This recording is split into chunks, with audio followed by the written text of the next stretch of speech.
Hello mes belles Amécha. Alors, on va tout de suite regarder qu'est-ce qu'on veut te dire. Oh, je les ai à l'envers, ok. Alors, ok, ça veut parler tout de suite. Alors, on nous parle ici d'une fusion. Alors, soit avec une personne, soit avec vous-même. En tout cas, je vois de belles choses venir à vous. Ouais, amour romantique.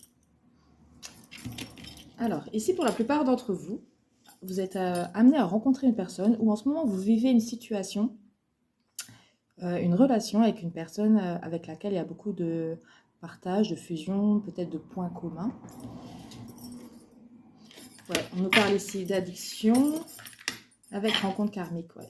Ici, pour la plupart d'entre vous, vous vous demandez si c'est une relation qui sera un petit peu comme les précédentes, si cette relation est amenée à réellement se concrétiser en durée de temps, dans le temps. On voit en tout cas qu'ici, cette personne où vous avez peut-être une dépendance affective envers l'autre.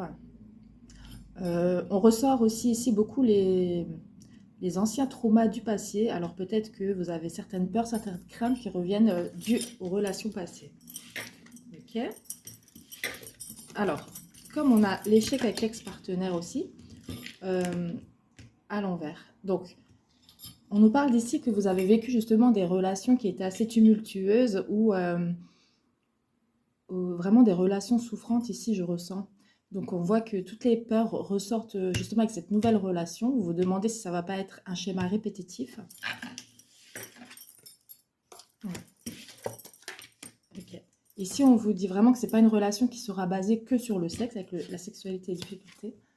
Vous avez peut-être peur que cette personne-là veuille juste peut-être aspirer à ce que vous êtes, prendre certaines de vos énergies. Vous avez peut-être peur que ce soit un vampire énergétique, un pervers narcissique.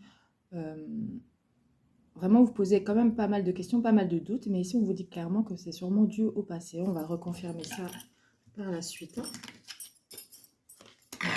Ici, on nous parle vraiment d'une relation où il n'y aura pas justement de jalousie à avoir. Vous pouvez avoir une confiance, je vois. Ouais. Avec la trahison et la jalousie, on vous dit clairement aussi de peut-être ne pas répéter les schémas du passé, dans le sens où, voilà, dès que vous ressentez un mal-être, parlez-en peut-être, ou bien vraiment faire la part des choses si ce n'est pas votre imagination, votre esprit négatif qui vient. Pour beaucoup d'entre nous, on a des attaques énergétiques. Ouais. Ici, vous avez peur de prendre certains risques dans cette relation. On voit clairement qu'il y a une belle harmonie. Il y a vraiment quelque chose qui peut naître entre vous. Donc, on va essayer de ne pas saboter le lien.